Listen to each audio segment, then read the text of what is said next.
Le Grand Matin Sud Radio, 7h-10h, Patrick Roger, Cécile de Ménibus.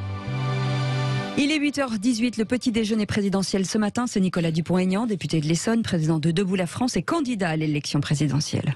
Bonjour Nicolas Dupont-Aignan. Bonjour Patrick Roger. L'explosion des candidatures à la présidentielle, de Taubira à celle de droite, la question des ralliements, les propositions pouvoir d'achat, économie, sécurité, immigration, autant de questions que nous allons essayer d'aborder. Vous restez avec nous jusqu'à 9h30, les auditeurs vont pouvoir réagir et vous appeler, vous interpeller, vous poser des questions tout à l'heure à 10h moins le quart avec Cécile de Ménibus et puis nos autres éditorialistes. Commençons quand même, avant d'aller à droite, sur ce qui s'est passé à gauche avec la victoire de Christiane Taubira à la primaire populaire. Qu'est-ce que ça peut changer, selon vous, pour la gauche et peut-être aussi pour cette présidentielle ? Mais je vais vous dire franchement, j'en sais rien. Je trouve toujours bien qu'il y ait des primaires parce que je préfère que ce soit les électeurs qui s'expriment plutôt que les sondages sur 900 personnes. Mais pour autant, j'ai pas l'impression qu'ils reconnaissent la validité de cette primaire, ce qui est quand même gênant. Donc je n'en sais rien. Franchement, je n'en sais rien. Non, mais la candidature de Christiane Taubira, elle va mettre un certain nombre de sujets sur la table que peut-être d'autres ne mettaient pas. Moi, je vais à vous gauche. dire, Et puis, je vais vous surprendre. Oui. Je pense que le plus grand péril, c'est le repli des Français sur eux-mêmes, le refus de voter, une présidentielle qui passe à côté du peuple, kidnappé par les sondages et les partis, tout l'inverse de ce que voulait le général de Gaulle avec l'élection au suffrage universel.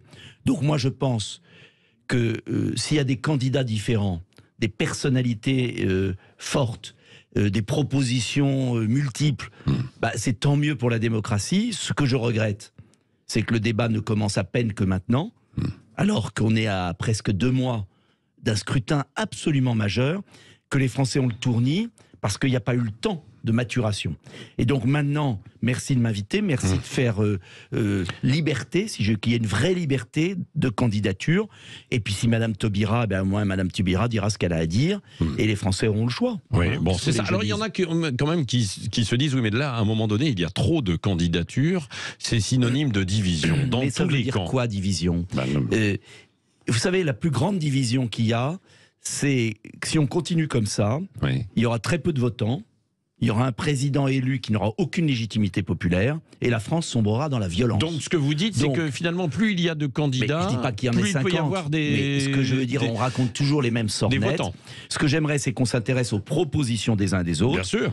Parce qu'on perd du temps à commenter la liberté, la démocratie. Quand aux États-Unis, il y a des primaires avec 11 candidats, vous savez, Obama et Trump n'auraient jamais été élus si on avait un système français. Alors on peut s'en réjouir, s'en désoler, mais le problème de fond, c'est le manque de démocratie dans notre pays, c'est le manque de liberté.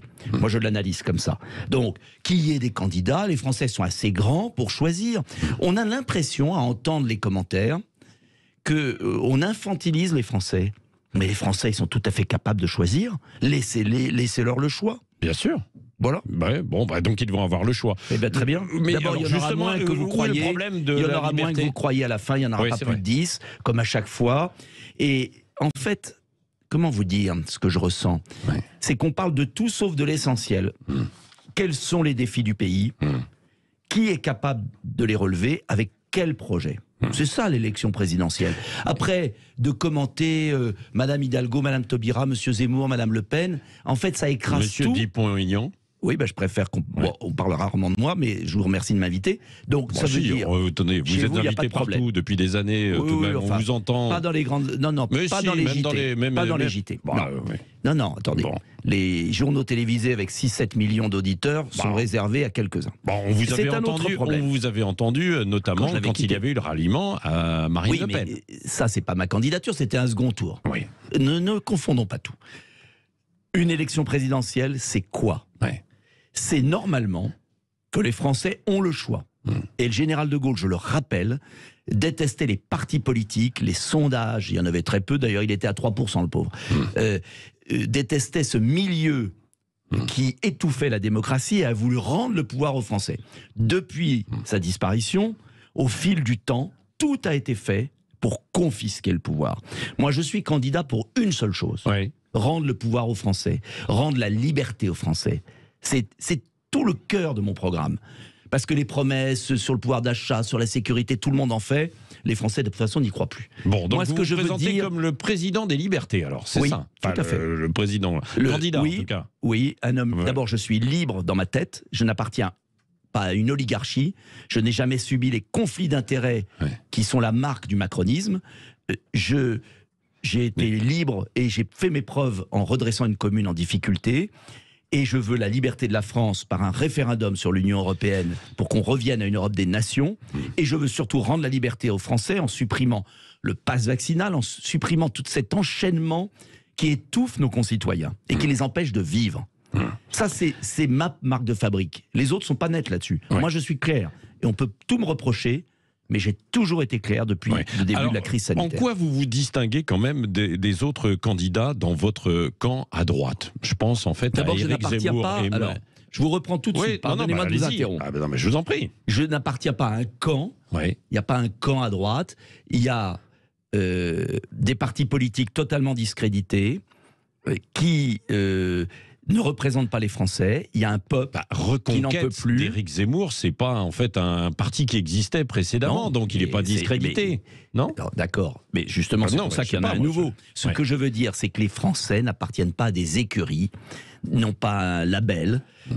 Les partis politiques ne sont pas propriétaires, et moi j'invite les Français à se libérer de tout ça, à voter en fonction de leur âme et conscience. Voilà, c'est tout. Alors après, ce qui me différencie des autres, c'est deux choses. Une expérience locale, j'ai été 22 ans maire, j'ai sauvé une ville qui était en faillite, j'ai été réélu 3 fois à près de 80% dans une ville qui était plutôt de centre-gauche. Ça veut peut-être dire que j'ai fait des preuves. Deuxième point, j'ai jamais changé de conviction sur la dépendance de la nation.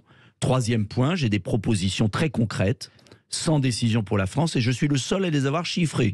J'ai même publié un livre en mois d'octobre, Où va le pognon, où j'ai expliqué qu'il fallait arrêter avec les promesses que personne ne croit, et qu'il y avait 100 milliards d'euros à récupérer, qui étaient gaspillés chaque année, et avec ça, je finance mes propositions. Voilà. Donc, j'ai une petite expérience quand même qui a fait ses preuves, je suis libre des intérêts qui gangrènent l'État, et je veux rendre la liberté et le pouvoir aux Français par notamment le référendum d'initiative citoyenne. On reviendra sur les ralliements tout à l'heure, je pense, avec les auditeurs qui auront des questions à vous poser entre Marine Le Pen, Éric Zemmour et puis d'autres candidats. Allons-y alors sur vos propositions.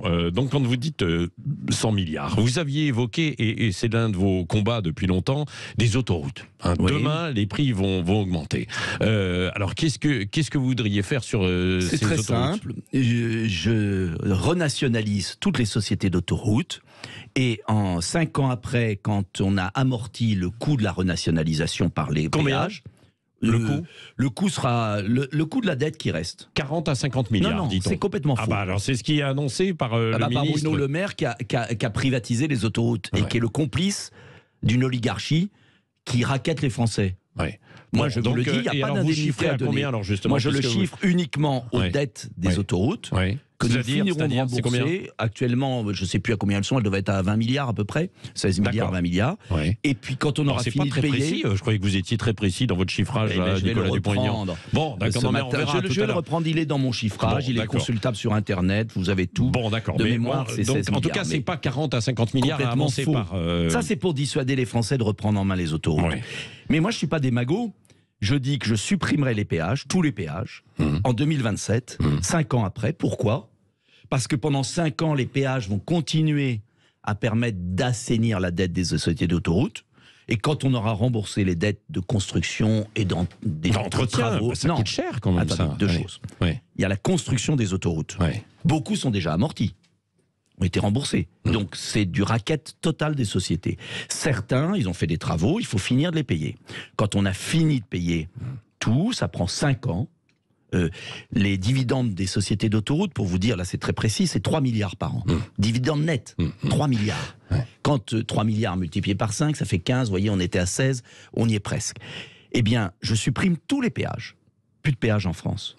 Et l'entretien des sociétés, des routes et des autoroutes, je le finance par une taxe sur les camions et voitures étrangères qui rentrent dans notre pays. Bon, donc voilà, comme c'est le fait la votre Suisse. projet nationalisation. Est-ce que vous voulez faire la même chose, par exemple, avec EDF, comme le proposent aussi d'autres, Yannick Jadot, Oui, par exemple, il faut EDF, reprendre la majorité. Et puis alors les maisons de retraite, Non. on va y aller... Non, attendez, moi je ne suis pas l'Union soviétique. Oui. Non, mais c'est marrant parce que vous êtes un libéral, mais vous voulez nationaliser. Vous êtes de gauche, finalement, non? Non, je ne suis pas pour les monopoles privés. Je suis pour la libre concurrence, je veux baisser les charges des PME, je veux permettre à nos entreprises de relocaliser, et je propose la réduction de moitié de l'impôt sur les sociétés quand le bénéfice est investi sur le territoire français. Ça, c'est une mesure de libéralisation pour inciter les entreprises à produire en France. Mais je n'accepte pas que par copinage politique, du bien public ait été vendu à des oligarques qui font un bénéfice et un racket sur les automobilistes. Bon, alors c'est pour les autoroutes. Je reviens sur les autoroutes. Non, mais EDF, attendez, on va pas passer la journée sur EDF. EDF, de toute façon, sur les autoroutes, vous trouvez tout sur Internet. Bien sûr. EDF, c'est très simple. L'Union européenne, avec la complicité des gouvernements de droite comme de gauche, a libéralisé le marché électrique, qui est un fiasco intégral. Donc je veux revenir à une EDF 100% publique, c'est-à-dire qu'elle est actuellement à 70 de mémoire. Donc il faut qu'EDF reste complètement public, il faut revenir à une situation de monopole, il faut qu'on rebâtisse ce qui a marché très bien, c'est-à-dire un opérateur public qui investit à long terme et qui permet d'avoir l'électricité la moins chère d'Europe. C'était ça. Ils ont tout détruit. Mais pas complètement d'ailleurs. Mais alors ils s'en servent. Les gouvernements successifs et l'Union européenne.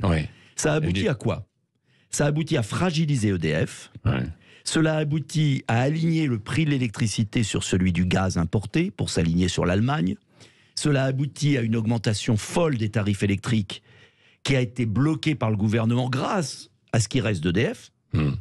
Donc ça prouve bien qu'EDF était utile, et des pays comme l'Espagne ou l'Angleterre, qui n'ont plus d'opérateurs publics, eh bien, voient leurs factures exploser en Espagne de 35%, etc. Donc ça veut bien dire, on a la preuve, aujourd'hui par l'exemple, que ce que je disais depuis 15 ans, que j'ai voté contre tous ces traités, toutes ces mesures de privatisation de Gaz de France et d'EDF, eh bien j'avais bien raison, il faut un opérateur public, parce que c'est un bien public. Il faut plus de libéralisme pour les PME, pour qu'elles se développent, qu'elles croissent, qu'il y ait la liberté d'entreprise quand il y a concurrence. En revanche, quand il y a un bien public et qu'il y a monopole, il faut l'intérêt général. Un dernier mot avant de la seconde partie tout à l'heure, sur la dépendance et sur les personnes âgées, avec le scandale Orpea. Quelle serait votre position? Quelle est votre position d'ailleurs? Plusieurs mesures. D'abord, il faut créer une 5e branche de la sécurité sociale s'occupant de la dépendance. Ce qui a commencé d'être fait, mais elle n'est pas alimentée par les recettes qu'il faudrait. Et je prends la CRDS, vous savez, la CRDS, c'était cette taxe qui a été mise pour rétablir les comptes de la sécurité sociale et qui est utilisée pour payer la dette Covid. Moi, je l'affecte à la dépendance, pour qu'il y ait un flux financier qui permette d'investir dans des maisons de retraite publiques où il n'y ait pas la loi du profit. Donc vous dénoncez justement ce qui s'est passé chez Orpea. Tout le monde dénonce. Mais attention, je crois qu'il faut aussi être clair. Il y aura toujours des maisons de retraite privées. Il y a aussi des abus parfois dans des maisons de retraite publiques. Bien sûr. Donc il ne faut pas non plus jeter le bébé avec l'eau du bain. Il faut simplement contrôler. Les ARS n'ont pas fait leur travail. D'abord, je dissous les ARS, moi, l'Agence régionale de santé, qui ont été le summum de la bureaucratie pendant la crise du Covid. Parce que normalement, elles doivent effectuer des contrôles. Elles ne le font pas, c'est ce que vous dites, quoi. Donc, je dissous les ARS et je reviens à des structures par département. Parce que quand on avait, et j'ai été maire 22 ans, quand on avait une direction départementale de l'action sociale, les DAS, c'était beaucoup plus près du territoire. Ils connaissaient chaque clinique, chaque hôpital, chaque maison de retraite. Il y avait des inspections.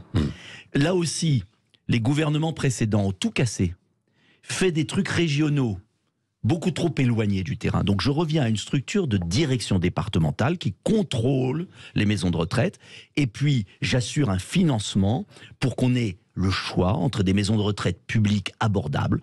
On peut imaginer aussi le développement du secteur mutualiste, où il n'y ait pas de profit.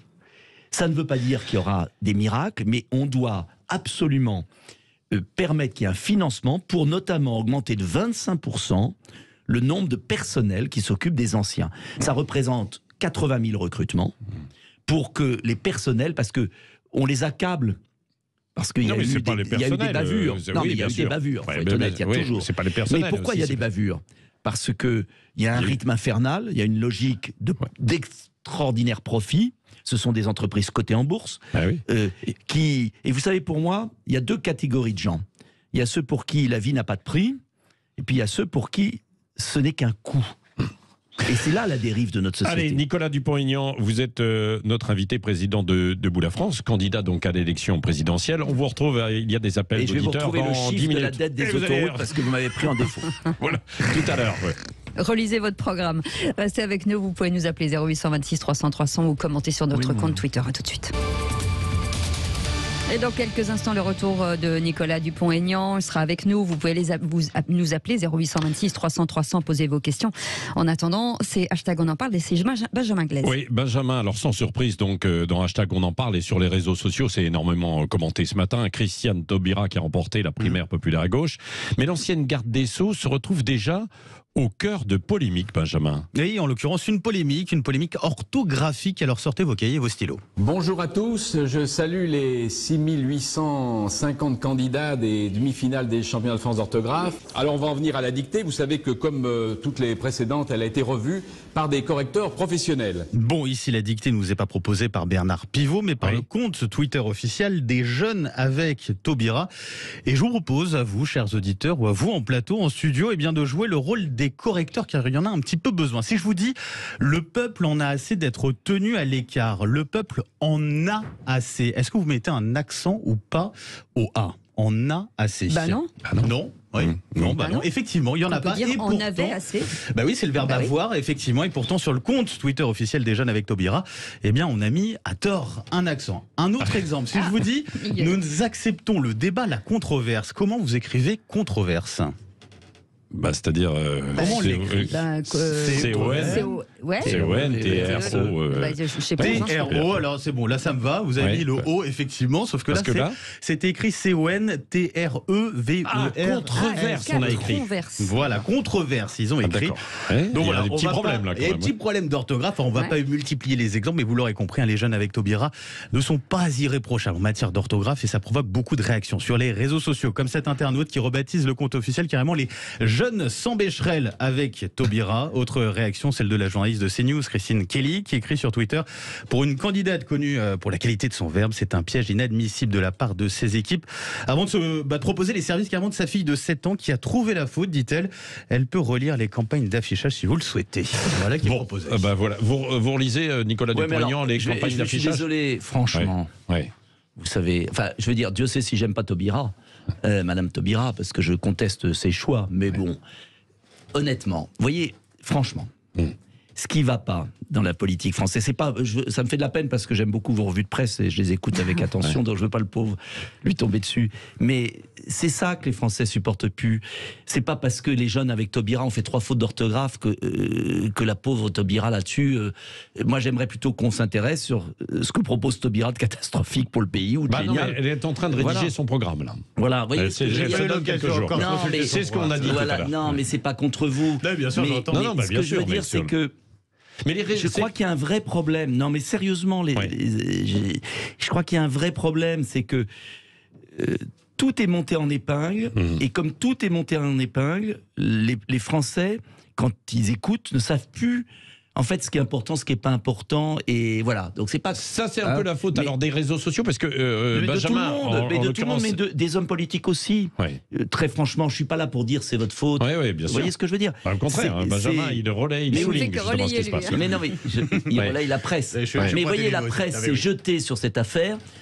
Non, voilà. Nicolas Dupont-Aignan, c'est pas la presse, en l'occurrence, ça, ce sont les réseaux sociaux. Ce sont les réseaux sociaux, c'est un peu différent. Alors en plus, les réseaux sociaux. Alors en plus, je me suis trompé. Moi-même, je me trompe. Mais allez, on lit justement ce que je veux dire. Oui, bien sûr. On lit les journaux, justement, Benjamin. Et c'est le procès hors norme de Nordal Lelandais qui s'ouvre aujourd'hui, qui fait la une. Oui, avec pour l'occasion un autre visage que tout le monde connaît désormais, qui fait la une, celui de la très jeune Maëlys, notamment la une du Parisien aujourd'hui. en France avec ce titre, un procès pour lever les mystères. De son côté, Midi Libre qui évoque l'espoir, celui de connaître enfin la vérité à l'occasion de ce procès. Et ce alors que l'affaire dure depuis août 2017, plus de 4 ans. Donc ce matin, c'est une famille qui espère autant qu'elle redoute des aveux sur un éventuel abus sexuel avant d'avoir commis l'irréparable, raconte Midi Libre. Nordal Lelandais comparé aujourd'hui également pour le meurtre aggravé non seulement de la fillette de 8 ans, mais aussi avec ses soupçons d'agression sexuelle sur ses petites cousines. Il risque d'être incarcéré à perpétuité, rappelle Midi Libre. Oui, bien sûr, donc fait divers et procès que l'on va suivre sur Sud Radio aussi. L'autre actualité qui fait la une des journaux, on vient d'en parler, c'est Christiane Taubira lors de la primaire populaire. Et dans ce cadre-là aussi, sur la politique, c'est un des thèmes importants de la prochaine présidentielle qui est évoqué aussi, c'est le chômage. Oui, avec les bons chiffres de la croissance qui sont tombés, annoncés. Ils sont bons après une forte chute en 2020 en raison du Covid. Mais qu'en est-il de l'emploi ? Recherche salariés désespérément. C'est le titre de la dépêche du Midi dans son édition du jour. Malgré des chiffres du chômage au plus haut, annoncés depuis 10 ans, une crise sanitaire qui a bouleversé le marché de l'emploi, les entreprises peinent à recruter avec ce chiffre. 300 000 emplois restent en souffrance. La dépêche du Midi qui fait un point sur la région Occitanie. Et on en a parlé notamment sur la question de l'intérim où on a de plus en plus de mal on en parlait avec votre invité Patrick un peu plus tôt sur Sud Radio. La question aussi par rapport à l'emploi, c'est celle de l'avenir. Pourquoi pas justement avoir pour objectif aussi de lancer de grands débats sur la suite. Le journal du Centre qui fait un gros plan sur cette entreprise à taille humaine qui mise sur les enjeux de demain qui sont ceux également d'aujourd'hui. Techniquelec, une entreprise basée à Nevers, spécialisée dans l'électricité pour le bâtiment électricité, mais aussi le photovoltaïque, ainsi que les bornes de recharge pour les voitures électriques. On sait, elles manquent cruellement en France. Techniquelec tente donc de relever ce défi, un défi qui se fera à dimension humaine avec la formation de 70 d'employés depuis sa création en 1994 et l'insertion dans l'emploi de jeunes issus de l'émigration. Tout ça, c'est ce que détaille le journal du Centre ce matin. Merci Benjamin, on va en parler dans un instant. Restez avec nous au 0826 300 300 avec des petits les petits déjeuners de la présidentielle dans un instant. On reviendra d'un mot peut-être sur le chômage. Vous avez été interpellé par cette affaire en fait du chômage et puis la suite, les nouveaux métiers, Nicolas Dupont-Aignan. Oui, mais le problème de fond que nous avons, c'est la formation. Formation déficiente à l'école. L'école. Là, il y a eu beaucoup d'efforts de fait ces dernières années, non ? Non, il y a eu des efforts de fait sur l'apprentissage, et il faut continuer pour aller jusqu'à 1 million d'apprentis. Mais le problème de fond, c'est le niveau scolaire à la fin de l'école et les formations qualifiantes. Et si on ne reconstruit pas l'école publique de la République, c'est-à-dire de l'effort, du mérite, du savoir, on arrive avec des générations qui, malheureusement, patinent quand elles arrivent soit à l'université, vous savez qu'il y a des cours de soutien maintenant, soit dans le milieu professionnel. Donc il faut tout faire pour l'apprentissage. Oui, on va parler dans un instant. Minimum de niveau de socle au départ, ce qui n'est plus le cas. Et on a lancé une question vous concernant, Nicolas Dupont-Aignan, vous en parle dans un instant. Le petit déjeuner des candidats à la présidentielle, c'est dans un instant avec Arlette Chabot et vos appels 0826 300 300. Le Grand Matin Sud Radio, 7h-10h, Patrick Roger, Cécile de Ménibus. Il est 8h47, toujours avec nous Nicolas Dupont-Aignan, député de l'Essonne, président de Debout la France et candidat à l'élection présidentielle. Et on vous le dit depuis ce matin, vous pouvez nous appeler 0826 300 300 pour lui poser une question en direct. Et ce matin, Cécile Depot est avec nous. Bonjour. Bonjour Cécile. Bonjour Patrick, bonjour monsieur Nicolas Dupont-Aignan. Je suis bonjour contente madame. de vous entendre et de vous parler. Bon, alors, posez votre question à Nicolas Dupont-Aignan qui vous écoute. Oui, alors justement, je rebondis sur la réflexion que monsieur Dupont-Aignan a faite tout à l'heure à propos des Français et de ce qu'ils pensent. En effet, on parle beaucoup de nous, mais on nous met sur un échiquier, on nous balade d'un endroit à l'autre, d'un parti à l'autre et d'un camp à l'autre. Et ça, je voudrais vous dire que là, vous avez devant vous une électrice, enfin un électeur complètement libre, et donc nous avons 2-3 neurones entre les oreilles, nous pouvons écouter, nous pouvons comprendre et nous pouvons choisir. Donc je voudrais demander à monsieur Dupont-Aignan ce qu'il pense du paysage politique. Je voudrais prendre un petit peu de hauteur et vous inclure bien sûr dedans. Je vous ai écouté avec attention et je trouve que, enfin, je peux tout à fait être de votre avis sur toutes sortes de points que vous avez énoncés et sûrement d'autres que je ne connais pas encore, mais je me demande dans quelle mesure ou dans la recomposition du paysage aujourd'hui, qui, à mon avis, est durable, hein, même au-delà de l'élection présidentielle. Il va se passer quelque chose au niveau des législatives. Il y a 3 grands mouvements. J'appartiens, comme vous, au mouvement de droite. Et là, je vous parlais de ne pas penser à des partis. Mais moi aussi, je pense qu'il s'agit vraiment de une recomposition en 3 temps. Et vraiment, je voudrais vous demander dans quelle mesure vous pensez pouvoir résister, vous, en tant que président de Debout la France, et compte tenu malheureusement des sondages. Résister et ne pas se rallier, hein, c'est ce que vous voulez dire, Cécile. On y va cash, hein, parlons vrai sur Sud Radio. Oui, et moi j'ai beaucoup apprécié le ralliement de M. Dupont-Aignan. Je trouve qu'il a été courageux en 2017, même si je n'ai jamais été électrice je n'ai jamais donné ma voix à Mme Le Pen. Mais là, il me semble que là, il se passe des choses quand même plus importantes, et je souhaite savoir ce qu'il pense. Oui, Cécile, à cette question, parce que d'ailleurs, Cécile Ménibus, l'autre Cécile, hein, donc ce matin, c'est la question qu'on pose sur les réseaux sociaux aussi. Est-ce que vous devez maintenir votre candidature ou être candidat, donc soutenir Éric Zemmour, soutenir Marine Le Pen, ou en réunion avec d'autres petits partis de la droite? Et pour l'instant, c'est 71% vous demande Nicolas Dupont-Aignan de soutenir Éric Zemmour. Bon, alors justement, question des ralliements. Écoutez, je suis gaulliste, républicain. Je suis candidat à l'élection présidentielle pour offrir le choix aux Français. J'ai des points communs avec certains. Sur l'indépendance de la France, je préfère Éric Zemmour à Emmanuel Macron. Mais sur le rassemblement des Français, je pense que la vision qu'a Éric Zemmour de la société française n'est pas la mienne. On a des nuances, on n'a pas le même parcours, pas la même expérience. Et j'estime que les Français ont le droit d'avoir le choix.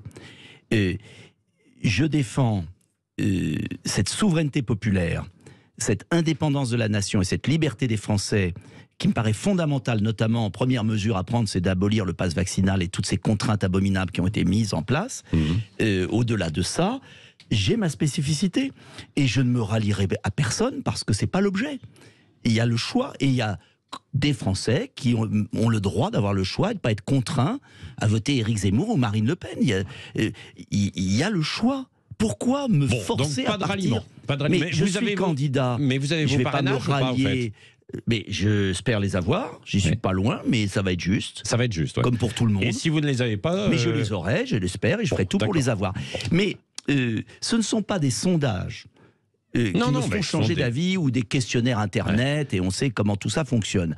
J'estime, comme l'a dit Madame, très justement, qu'il y a 2 tours à l'élection présidentielle qui sont faits pour ça. Au premier tour, on exprime une préférence. Au deuxième tour, on élimine. Je crois l'avoir fait. Et je l'ai payé cher, mais je ne le regrette pas. Question mais je l'ai fait, mais distinguons bien le premier tour et le deuxième tour. Et puis, vous ne savez pas comment va évoluer la campagne. Vous ne savez pas ce que dira M. Zemmour ou Mme Le Pen ou Mme Pécresse. Et peut-être que les Français se diront, tiens, ce monsieur Dupont-Aignan, il est peut-être pas favori des sondages, mais il a l'air plus sérieux, il a l'air plus construit, il a une expérience et il a des propositions plus intéressantes.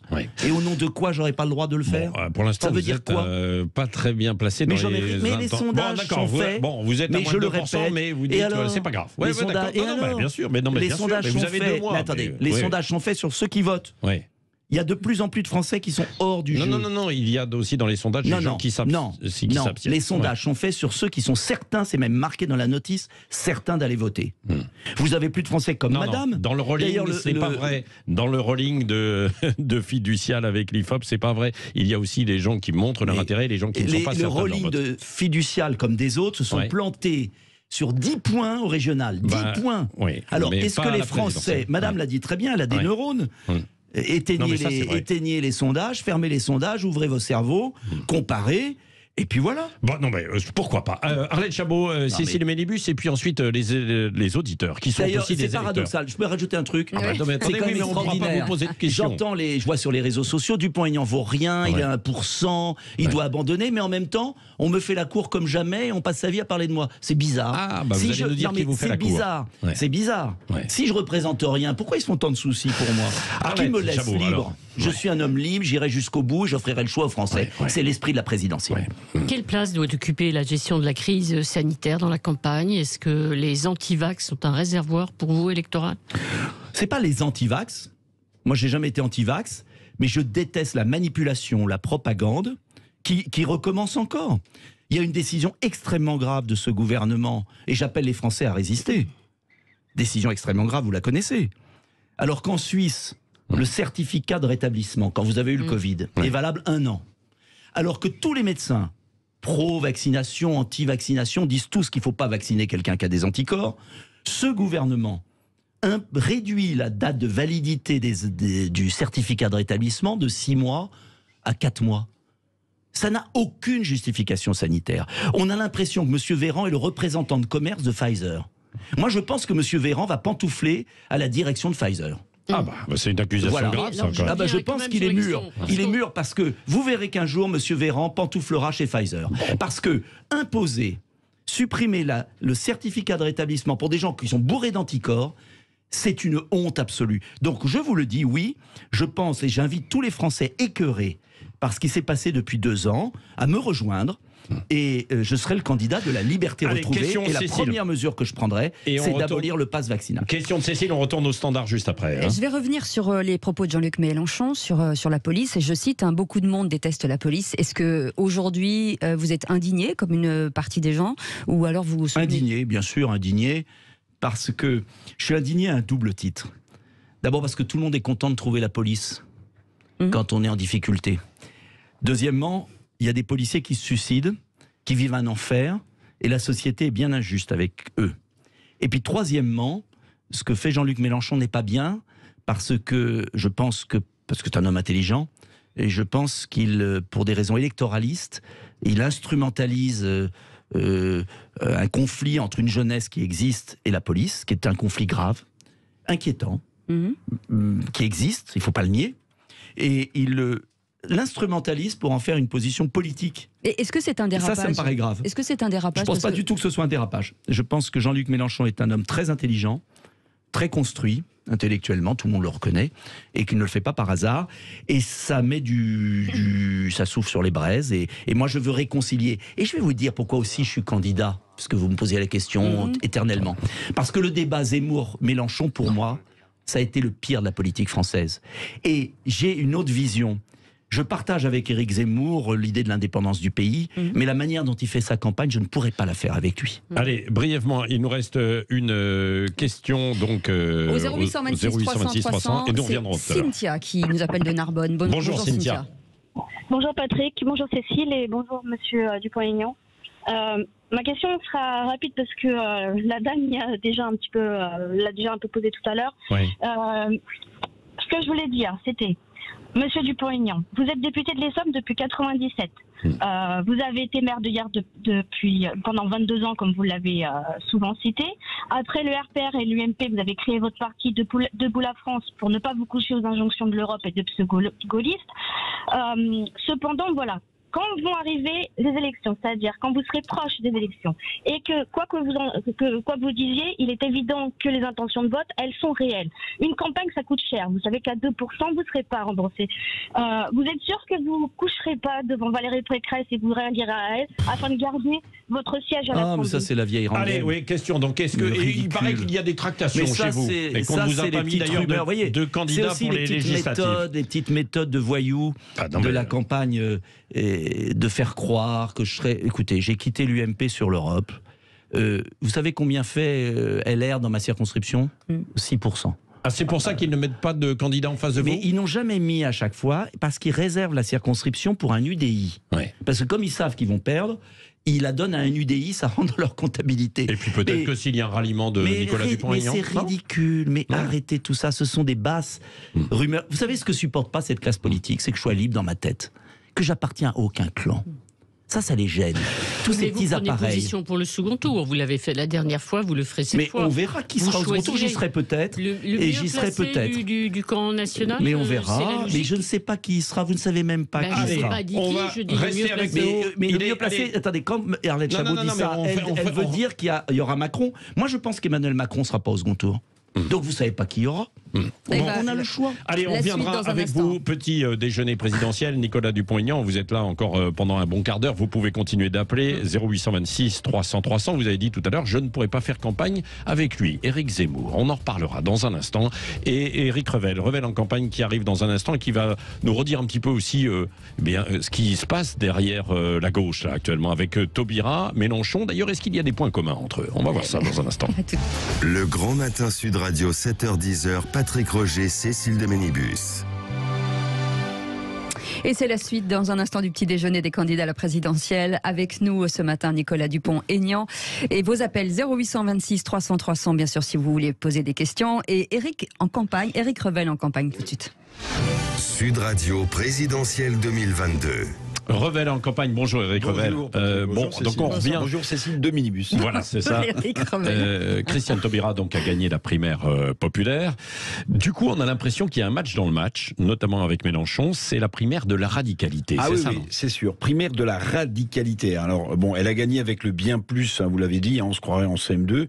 Mais non, c'est la vainqueur de la primaire populaire. Alors ce match dans la radicalité, il va falloir le suivre parce que en fait, c'est une sorte de finale de la coupe des coupes de l'extrême gauche. Mélenchon fait tout ce qu'il peut pour ne pas perdre un pouce du terrain de la radicalité, je vais y revenir, mais on sait que Christiane Taubira va gauchiser jusqu'à plus soif son discours pour tenter, elle, de siphonner les 8 à 10% que les sondages actuels promettent à Mélenchon. Oui, c'est ça. Mélenchon et son état-major chez LFI, qui n'avait peut-être pas anticipé cette victoire, si, quand même. Si, moi je crois pour ma part qu'il l'avait anticipé. Je pense même que l'état-major de LFI, la France Insoumise, comme beaucoup, avait anticipé cette victoire à la primaire populaire de Christiane Taubira pour une simple raison, parce que à gauche, on regardait avec beaucoup d'intérêt ce qui allait se passer, notamment à l'extrême gauche. Anticipation de la victoire de Taubira, ça voulait dire que Mélenchon devait taper lourd quelques jours avant le résultat pour apparaître plus à gauche, plus proche de l'islam, plus anti-flic. C'est ce qu'il a proposé justement comme spectacle lors de l'émission de jeudi dernier sur C8. Mélenchon plus radical que moi, tu meurs. Il s'attendait à la victoire de Christiane Taubira. Il a voulu prendre les devants. Oui, c'est ça. Bon, alors ce n'est pas uniquement un combat politique, il y a aussi des questions de fond, notamment par exemple sur le pouvoir d'achat, ils s'affrontent là aussi. Hein. Oui, sur le pouvoir d'achat, ils s'affrontent. Alors vous l'avez dit tout à l'heure, Christiane Taubira va dévoiler son programme prochainement, incessamment sous peu, comme on dit. Oui, les deux s'intéressent beaucoup aux jeunes, parce que vous le savez, les 18-24 ans s'abstiennent, ils votent pas à 60%. La gauche, on le sait, aime les mesures sociales, qui sonnent bien, même si la question du financement viendra plus tard. Après tout, comme l'avait dit François Hollande, c'est l'État qui paiera, oubliant que l'État, ce sont les contribuables qui ont fait les poches toujours et encore à la fin de la fête. Donc deux propositions que j'ai retenues à ce stade, puisque Taubira les a pas toutes, n'en a pas vraiment beaucoup dévoilées. Elle propose, Christiane Taubira, la création d'une dotation pour l'autonomie des jeunes qui garantirait, si elle est élue présidente, à chacun pendant 5 ans 800 € mensuels. Pour Mélenchon, dès 16 ans, une garantie d'autonomie au-dessus du seuil de pauvreté pour que chaque étudiant détaché du foyer fiscal, vous voyez qu'il a travaillé Mélenchon, touche un peu plus de 1000 €. Donc on s'intéresse aux jeunes, on s'intéresse au pouvoir d'achat, et les deux candidats de l'extrême gauche proposent de l'argent aux étudiants. Reste que Mélenchon et Taubira risquent quand même bien de se cannibaliser dans ce match des radicalités sanglant. À la fin, il n'en restera sans doute qu'un. Je pense que c'est une mauvaise nouvelle pour Mélenchon de voir Taubira sur la ligne de départ. Christiane Taubira, quant à elle, c'est une candidate de plus. Allez, on réagit donc oui, au à ce que dit 0826 300 300 dans un instant, effectivement, les auditeurs. Mais une réaction, ou peut-être deux, Nicolas Dupont-Aignan, à ce qui a été dit. Est-ce que vous pensez qu'il va y avoir une radicalité et que dans chaque candidat, chaque candidate va se radicaliser pour se positionner en fait un petit peu plus et, entre guillemets, séduire les électeurs? Je pense en vérité qu'il y a un très grand morcellement de la population française, un dégoût de la politique, et que face à ce dégoût de la politique, au système des réseaux sociaux, des médias, il y a une tentation de la radicalité, de la division. Et moi, je crois l'inverse. Je crois que les Français sont beaucoup plus intelligents que ne le croient les hommes politiques. Je crois qu'ils regardent, ils sont effarés, que la radicalité excite les militants, mais qu'en vérité, les Français attendent là vraiment un rassemblement. Et tout l'enjeu de la présidentielle, et ce que j'aimerais faire passer comme message, c'est que si on a une élection présidentielle où il y a que la moitié des 47 millions d'électeurs qui vont voter, ça sera un désastre pour le pays parce que ça finira dans la rue. Si en revanche on arrive à mobiliser 40 millions des 47 millions, il peut se passer beaucoup de choses. Et moi, c'est ça ma mission. Si je suis aussi convaincu le d'être vote, candidat, sinon le chaos, la violence, c'est ce que vous dites. bien évidemment, est-ce que vous voyez à quel point notre société est en train d'imploser? Communautarisme, appauvrissement, je voyais un article dans le journal sur les villes moyennes, certaines villes moyennes qui sont en train de sombrer, dégoût de la politique parce que ce n'est que petites phrases polémiques, combat de boxe, minables, et les Français attendent autre chose. Et donc, moi, je suis frappé de voir à quel point bon nombre de nos concitoyens, quand je les croise dans la rue, dans le train, partout, ils me disent quoi? Ils me disent, on regarde même plus, on est replié sur nous-mêmes, beaucoup de jeunes quittent le pays. J'ai rencontré un camionneur sur une aire d'autoroute qui m'a vu, il m'a dit bravo, je vous suis sur l'affaire vaccinale.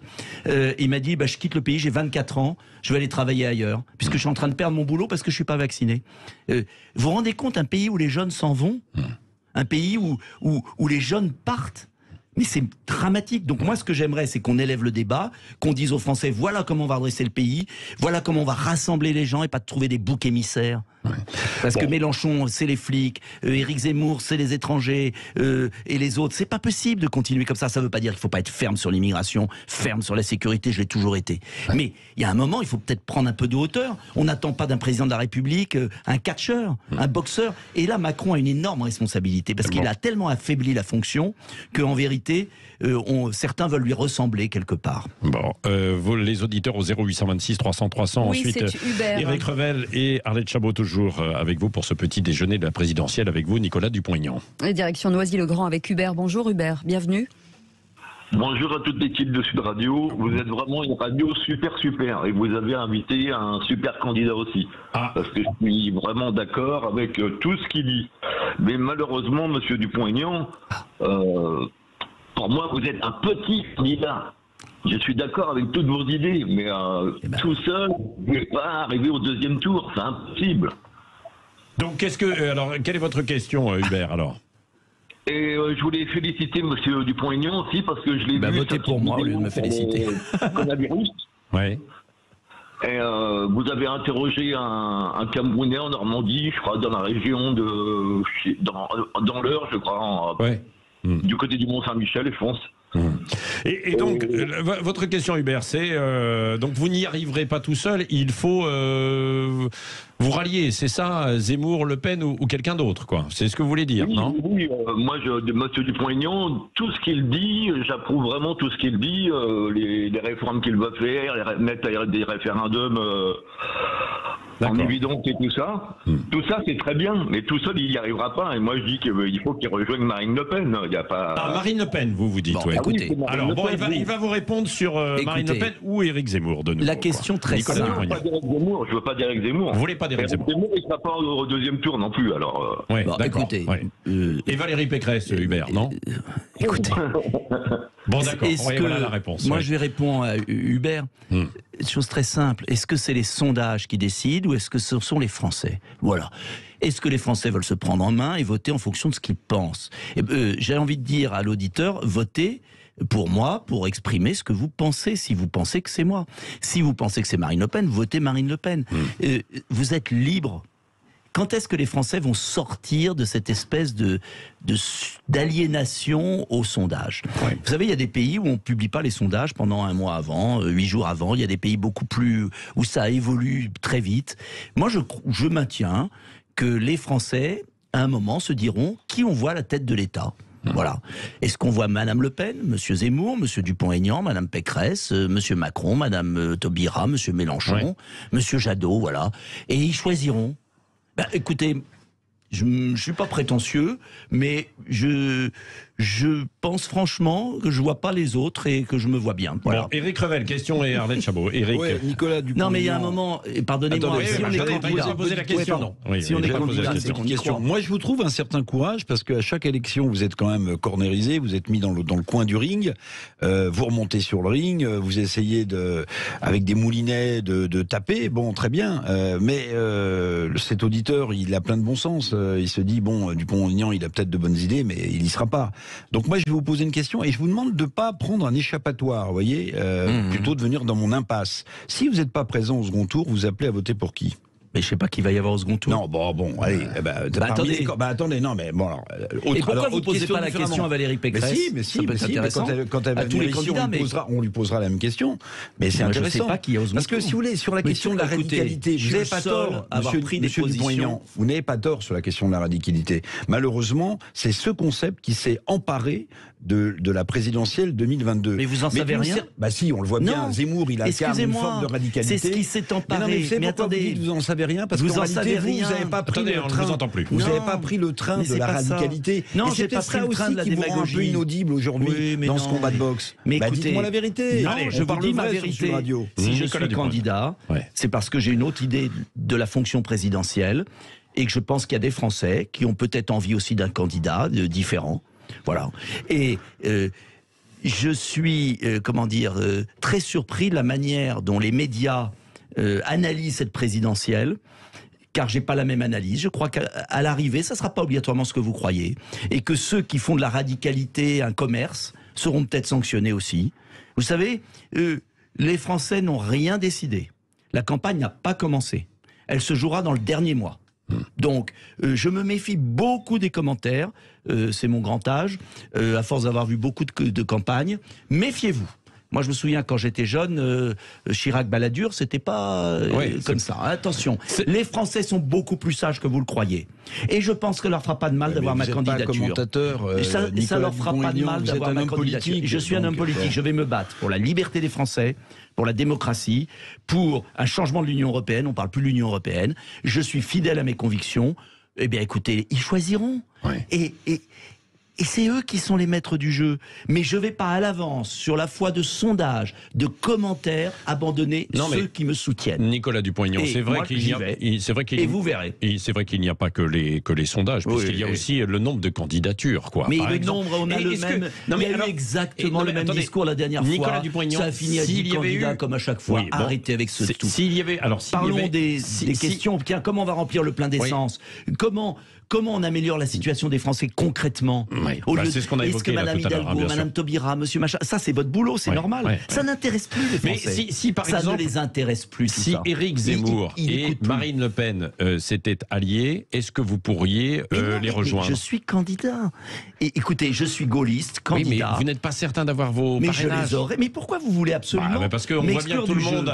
Je serai candidat. Non, mais j'ai le droit d'être candidat. J'ai des gens qui me soutiennent. Voilà. Il y a quand même eu 1 700 000 Français, c'est pas rien, qui ont voté pour moi la dernière fois, dans une situation qui était beaucoup plus dure pour moi. J'étais à 0,5. 0,5 dans les sondages. Il y avait Fillon à 25 et il y avait Le Pen à 30. Donc arrêtez avec tout ça. Vous ne m'empêcherez pas de proposer aux Français un choix. J'ai chiffré mon programme, il y a 100 décisions. J'appelle au bon sens des Français, et ça leur fera peut-être du bien d'avoir quelqu'un de différent. Est-ce que vous craignez l'abstention? Oui, mais bien sûr, je vous l'ai dit. Je souhaite mobiliser les Français et je suis certain que Mais vous la craignez à combien? Parce que là, elle était... J'en sais rien. Je suis pas devin. Ce que je sais, c'est que les Français sont écœurés par ce jeu. Et je suis candidat aussi pour ça. Parce qu'entre nous, si on les limitait à Zemmour, Le Pen, d'un côté qui se déchirent comme des gougnafiers, de l'autre Pécresse, qui sans doute ira rejoindre Macron, je pense qu'il y aurait besoin d'autre chose. Et je vois tous les jours des gens qui m'écrivent en disant merci d'être candidat. Donc je ne vais pas me laisser impressionner par les commentaires. Merci Nicolas Dupont-Aignan. On va suivre cette campagne. Petit déjeuner présidentiel. Donc tous les autres candidats vont défiler au micro. Et allez sur Internet, il y a mon programme sans proposition très précise avec chiffré. On l'a vu tout à l'heure. Les autoroutes, c'est 24 milliards remboursés en 6 ans à 4 milliards de dividendes. Merci de cette précision.